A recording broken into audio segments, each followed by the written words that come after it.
Bueno, sean bienvenidos a Tertuleando con Esnoldo, el podcast oficial de la editorial Vector. Estamos aquí con uno de los elementos de la editorial Vector, el poeta Dani Jos. Vamos a hablar de un tema libre. Estas temáticas de estos podcasts son temáticas libres más que todo, entonces vamos a ver qué se nos ocurre y qué podemos conversar hoy con el poeta Dani. ¿Qué opina Dani de el artificio de crear poesía, digamos? Si alguien viene y dice, no, que alguien que no lee poesía, ¿usted cree que alguien que no lee poesía pueda crear poesía? Nada, para nada. Difícilmente se puede crear poesía sin haber leído. Es como que me esté preguntando que si un albañil Es correcto. no haya sido, por ejemplo, desde su inicio ayudante, jamás podría hacerlo. Entonces, por lo tanto, la poesía, aunque valga no tanto lo rústico que pueda sonar esto, ni denigrar el trabajo de un albañil, es más bien hacer comparar la función estructural que utiliza el albañil desde el momento que empieza a abrir el terreno, abrir la zanja, poner las bases, luego de las bases hacer la mezcla, y después de la mezcla ir poniendo adobe a adobe. Es un trabajo, es una estructura, es un ejercicio que uno debe de aprender. Por lo tanto, difícilmente a alguien se puede jactar de ser poeta sin antes haber leído, sin antes haber entendido realmente lo que es escribir poesía, ni conocer por lo menos el significado de las palabras, porque imagínense, volvamos a lo del albañil. El albañil, para hacer un tipo de construcción, equivale a medida. Por lo tanto, puede ser que un poeta equivalga, si es un soneto, o un verso libre, qué sé yo, o un poema puede tener una medida de palabras, equivaldría a utilizar cierto tipo de palabra con determinado tipo de sílabas para lograr lo que busca, o sea, musicalidad, que es lo principal que puede tener un poema. La forma ante el fondo. ¿Cree usted que es importante? ¿Qué es más importante, la forma o el fondo? Es que eso depende. Eso dependería también. Depende. Hay poetas que logran trabajar con la forma y fondo y van a la par. Hay otros poetas que les interesa más la forma que el fondo. Entonces, depende del tipo de poeta. Pero ahorita no nos vayamos mucho a eso, porque eso es muy allá. Es muy allá como muy Quevedo, avanzado. Quevedo y Y Góngora. Sí, no. En la actualidad se maneja un tipo de poesía un poco más abierto, es decir, Góngora, Quevedo y todo eso. Cuando hablamos de forma y fondo, que fueron los que manejaron más eso, estamos hablando de un tipo de poesía más, si se quiere, más estricta. Sí. Ahora estamos hablando de un tipo de poesía que puede ser, no es que puede ser, que es más abierta.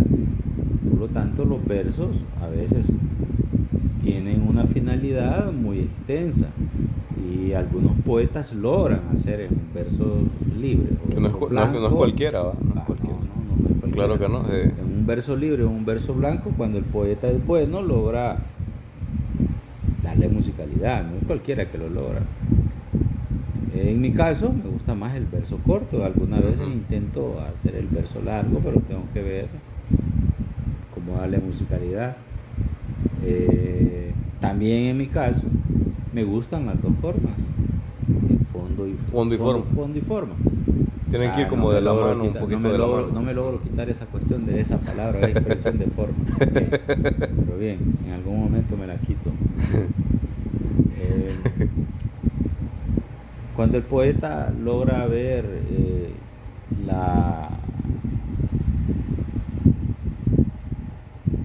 quizás tal vez no es que logra, sino tal vez cuando el poeta tiene conciencia de lo quiere lograr, busca su propio estilo, siempre y cuando debiéndole, como es lógico, a los poetas anteriores. Jamás uno puede prescindir de decir que es un genio.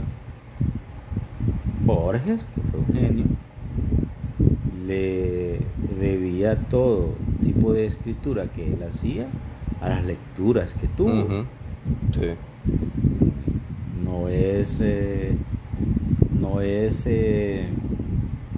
No es extraño saber de que algunas cosas que Borges escribía tenían ese condicionante de los autores que había leído. Sí. Entonces, como lo dije una vez allá por una entrevistita que me hicieron, pues, uno le debe mucho a los escritores que ha leído. ¿Cuáles son los suyos? ¿Cuáles son los que usted cree que le vienen a la mente ahorita? Bien, yo, como dije anteriormente, yo empecé leyendo poesía asiática y me gustó la sencillez con la que escribía la poesía asiática, pero también me gustó la parte filosófica, la brevedad. Y la brevedad y la sencillez de la poesía asiática, y también me gustó la parte filosófica, que aunque nadie lo crea y aunque nadie lo diga de forma diferente, Borges tenía poesía filosófica. Sí, correcto, sí, es cierto. Y muy buena, sin dejar de ser poeta. Y muchos poetas han tenido esa facultad de ser, o de la poesía tener ese encanto filosófico, aunque nadie lo puede ver. Verá, yo siento que siempre he tenido ese, no don, porque decir don es como que darle a un tipo de deidad, decir de que uno es para o nació para. Sí. Pero no, uno puede hacer de que le guste y tenga un tipo de visión quizás distorsionada, porque ningún artista creo que mira las cosas de forma general como todo mundo lo mira, porque si el artista mira las cosas de forma similar a que todo mundo, no podría crear según sus visiones lo que escribe o lo que pinta o lo que narra. Hablando de los pintores, de los narradores y los poetas. En cambio, aunque no estemos hablando de por qué me encanta la poesía a mí, puedo decir que la poesía me gusta a mí por esa búsqueda de tratar de visibilizar a través de las palabras la visión, o tratar de decir a través de las palabras quizás lo que no se ha dicho, o una forma diferente de poder decir las cosas que no se pueden decir. Para mí, como dijo un poeta por ahí, que no recuerdo el nombre en este momento, la poesía viene siendo como el alma o el espíritu de las propias palabras. Aunque las palabras por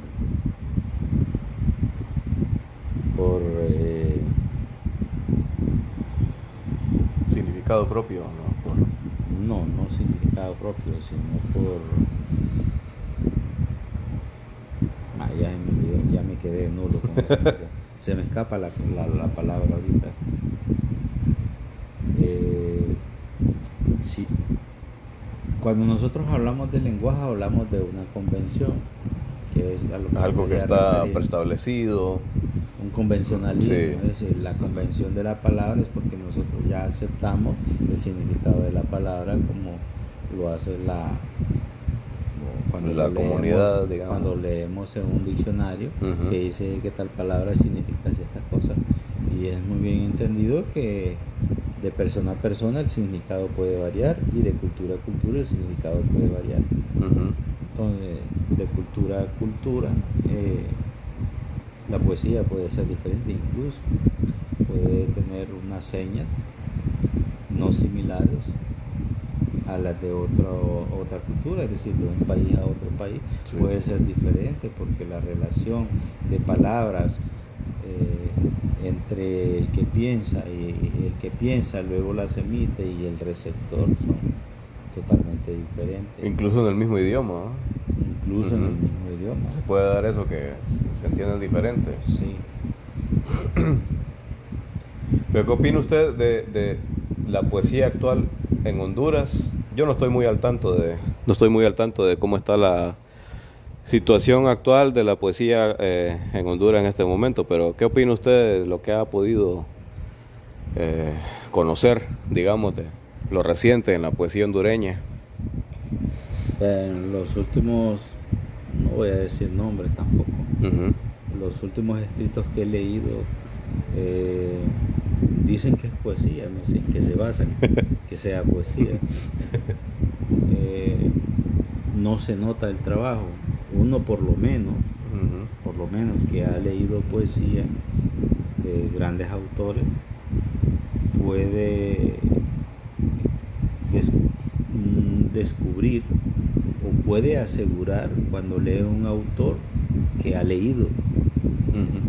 Como dicen, ok, este autor ha leído y conoce y puede identificar el ejercicio que ha tenido ese autor para ir colocando de verso a verso, en estrofa y de estrofa a estrofa, y saber qué verso va antes, qué verso va después, y ir... Todo el trabajo, digamos, va. Correcto. Es decir, cuando uno lee un autor y cuando mira desde la primera entrada, el primer verso, me sucede, primer verso, digo, no sigo. Tal vez le doy oportunidad en el poema completo y me doy cuenta que ese poeta, que no el poeta, que esa persona que haya leído, porque no lo puedo denominar poeta, no ha leído. Es difícil. Ni siquiera que se haya acercado un poco o nada. No, porque es que la persona, no sé qué pasa en Honduras o en todo latinoamericano, creen que el poeta, el narrador o llámese narrador, novelista o cuentista, se cree o sigue en arraigo pensar de que se nace con esa divinidad. Correcto, sí. Las personas pueden tener una visión diferente, pero si no la trabajan, si no... Sí, dicen, yo soy genio y no ocupo que nadie me enseñe nada. No, eso no sirve. No sirve eso. No sirve. Sí. Puede ser muy inteligente. Hasta los muy inteligentes hemos conocido aquí en Honduras personas o estudiantes que han sido muy buenos, sobre todo en física, que me fascina la física. Sí. Pueden ser muy buenos en eso, pero si no tienen una guía, no sirve. No sirve, porque uno depende siempre del pasado. El pasado en el sentido de las experiencias de nuestros antepasados. No puede uno decir de que uno es un genio en decir que, valga lo redundante, y hace rato lo estoy repitiendo, en decir que uno es el que inventa ciertas cosas cuando tenemos una historia.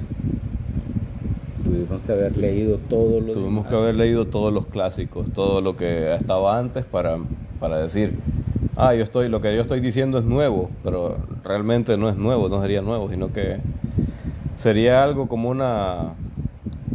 Siempre está ese juego de la intertextualidad, siempre está, porque ya todo lo dijeron los griegos, dicen, entonces a nosotros nos queda, como quien dice, decirlo de otra forma. Sí, los griegos, los griegos.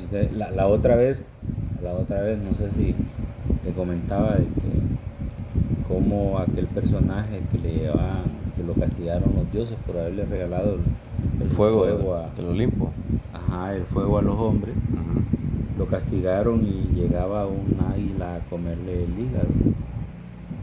Inteligentemente los griegos sabían, grandes estudiosos, que el hígado es la única parte del cuerpo que se regenera. Y ve cómo está concatenado más allá de la cuestión mágica y todo, más allá de la cuestión mitológica. Sí. Entonces, esas son cuestiones de que uno dice, estos hijos de puta, ¿no? Sí, uno dice, Estos hijos de puta saben lo que están, ¿va? Sí, Sí, correcto. así es. De eso se trata. Ujú. En cambio, escribir desde el sentimentalismo No. y pensar que eso es máximo Ujú. no sirve. Y publicarlo de esa forma no sirve. Peor Sí. todavía. Antes un montón de gente tiene mejores escritos que los que se publican ahora. ¿Sí? Sí. ¿Saben? Es lo de la poesía es extenso, lo de la literatura es extenso. Es extensísimo. Y hablar de literatura en Honduras es un gran Complicadísimo. Sí. meollo, gran meollo. Complicado. Acá tienen bueno, la noción todavía que este es un país que no es un país lector. Ya lo conocemos. Culturalmente Honduras no es un país lector, no es un país donde uno pueda vivir, digamos, de sus libros o de que a uno lo reconozcan, digamos, por sus facultades literarias, digamos, o lo que sea. Aquí tienen la noción de que la poesía todavía, quedamos enfrascados en la época del modernismo, donde la poesía, por lo menos en el campo de la poesía, estamos todavía amarrados ahí a lo de que escribió Rubén Darío, que rimaba todo, que importaba más la forma que el fondo. Y esto yo creo que se debe a la poca evolución que ha tenido el país, bueno, en general, va, porque difícilmente vamos a encontrar acá propuestas, digamos, poéticas que sean más allá de eso. Entonces la gente como no sabe, la gente de acá, digo yo, que no sabe, que agarra un libro y dice, qué bonito suena, que no sé qué, que aquí, que allá. Digamos, el libro de poesía que usted acaba de tirar, que es una propuesta nueva, no es una propuesta que busca encapsularse en ningún lado, sino que es una propuesta que busca un lenguaje sencillo, pero que a la vez que es sencillo sea también bastante profundo. O sea, si usted no lo analiza el lenguaje de la poesía de Danny Hoss, usted va a encontrar de que está la mesura correcta de las palabras que emplea él para decir las cosas que quiere decir. Entonces, ¿qué opina usted de toda esa gente que digamos, que tal vez que no tiene mucho conocimiento de poesía y empieza a agarrar un poema suyo y lo analiza? ¿Qué opina usted de esa gente? ¿Qué le aconseja más que todo? Sería un consejo que le podría dar a esa gente, a esos lectores nuevos que vienen, digamos, descubriendo su libro. Bien, voy a empezar por la parte que dijo de que es una propuesta nueva. Uh-huh. Todavía dudo si es una propuesta nueva, porque aunque intento hacer algo ahí diferente, no creo eso. Tampoco va a ser visible. Sí, en el fondo, Está. digo, Uh-huh. hay algo ahí que yo intento, pero va a ser difícil encontrarlo.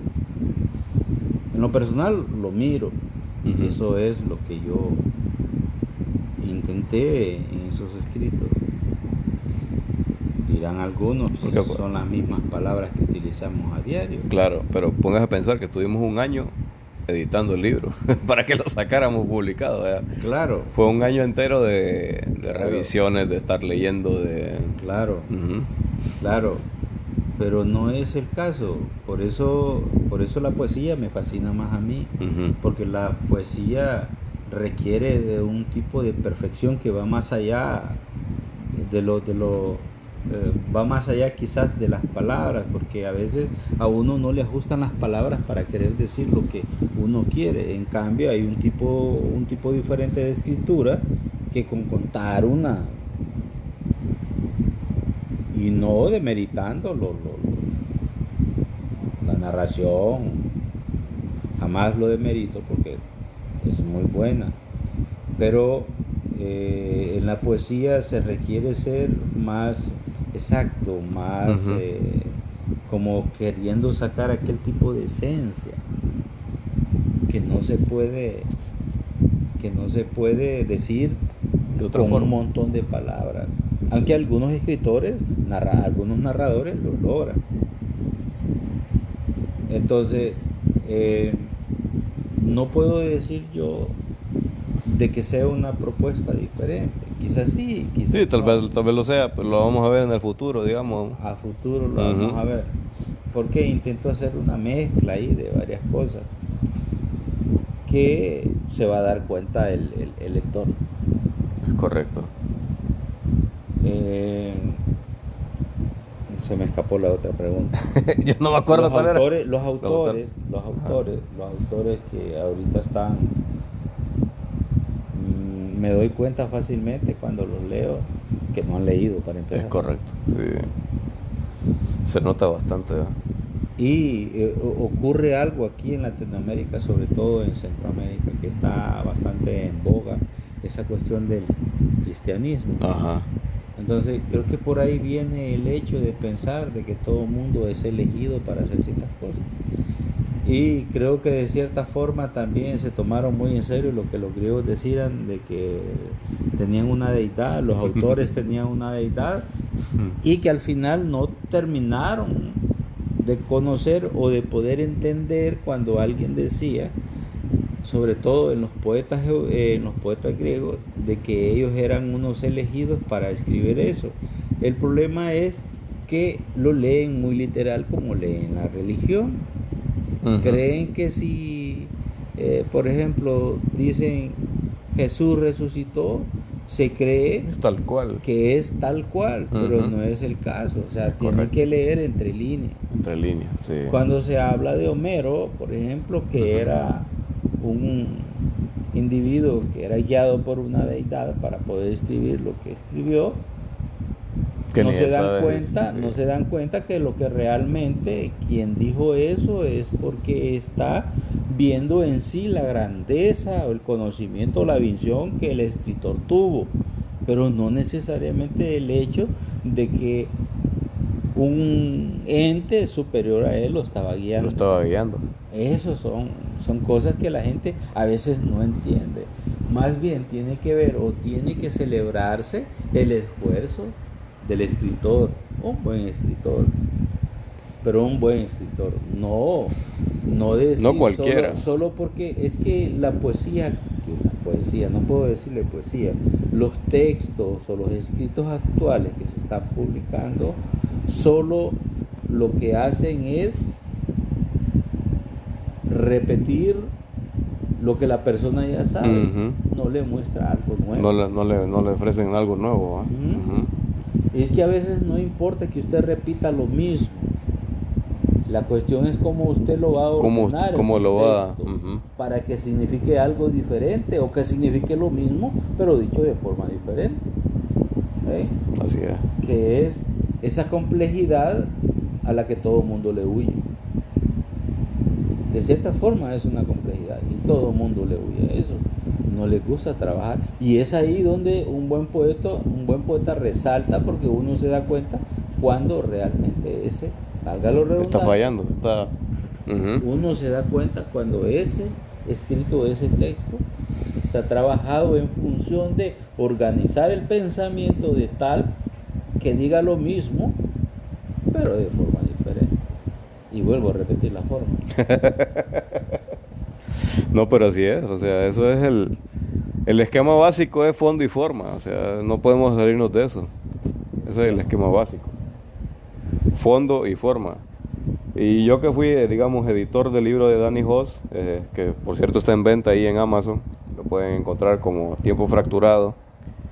Es un libro de poesía bastante fresco, bastante, digamos, que se siente bastante reciente, bastante nuevo respecto a la poesía que circunda alrededor, porque es una poesía que busca, digamos, no ser compleja, pero a la vez tampoco busca ser simple. O sea, busca digamos, la mesura correcta de la palabra, que cada palabra tiene su significado y todo esto. Entonces Danny cuida bastante eso, esa cuestión de la significación que puede tener la palabra, las connotaciones que puede tener todo esto. Entonces es algo bastante novedoso, y los invito a todos los que quieran descubrir una nueva propuesta de poesía hondureña, que se compren el libro, que adquieran el libro de Danny Hoss, que está en Amazon, que está en digital, y pronto estará también en versión física para que lo puedan adquirir cuando ustedes quieran. Entonces, Con esto nos despedimos. Este es un podcast bastante corto, un poquito para probar también cómo funciona la plataforma, porque parece que los podcasts anteriores fueron borrados y no sé qué pasó ahí. Pero estamos aquí con Dani Hoss, uno de los elementos más importantes de la editorial Vector. Y este podcast lo van a poder encontrar también en el canal de Vector Literario, que es el canal oficial de la editorial Vector. Así que nos vemos en otra tertulia. Muchas gracias por quedarse hasta el final y nos vemos.